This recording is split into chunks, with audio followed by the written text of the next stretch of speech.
আল জাজিরার অনুসন্ধানী সাংবাদিক জুলকরনাইন শায়ের গতকাল তার এক ফেসবুক পোস্টে ঢাকসুতে পরাজয় ও ছাত্রদলের লিড পারসন নিয়ে কিছু মন্তব্য করেছেন। তিনি লিখেন, ছাত্র শিবিরের ডাকসুতে বিপুল জয়ের জন্য আমি বিএনপির সেই নেতাকেই অভিনন্দন জানাই যিনি ছাত্রদলকে দেখাশোনার দায়িত্বে রয়েছেন। তার ম্যাজিকেই দেশের প্রত্যেকটি ক্যাম্পাসে ছাত্রদলকে পেছনে ফেলে অনেক দূরে চলে গেছে ছাত্র শিবির।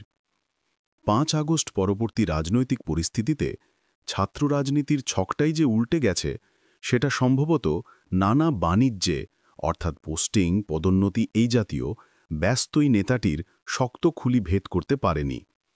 তাই তো তিনি ছাত্রদলকে ব্যবহার করেছেন নিজের রাজনৈতিক প্রভাব টিকিয়ে রাখতে।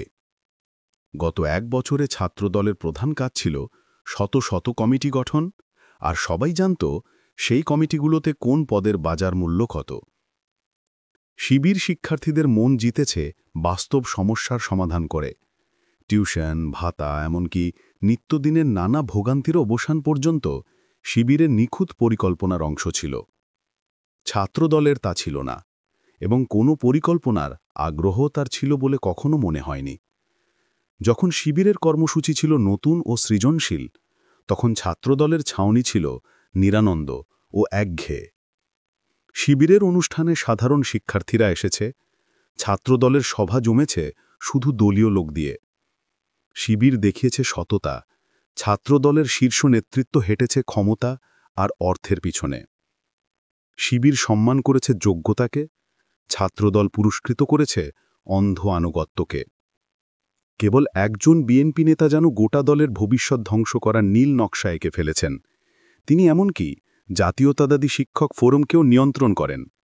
নিজ ব্যর্থতা ঢাকতে তিনি বিএনপির শীর্ষ নেতৃত্বকে ভুল বোঝালেন যে ঢাকসু নির্বাচনে নাকি জালিয়াতি হয়েছে, তাই হারতে হয়েছে।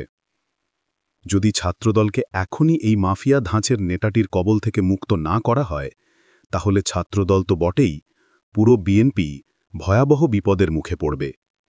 ছাত্রদলের দরকার নতুন মুখ, যারা মেধাবী, পরিশ্রমী এবং প্রতিদ্বন্দ্বীদের বুদ্ধিমত্তায় হার মানাতে প্রতিজ্ঞাবদ্ধ।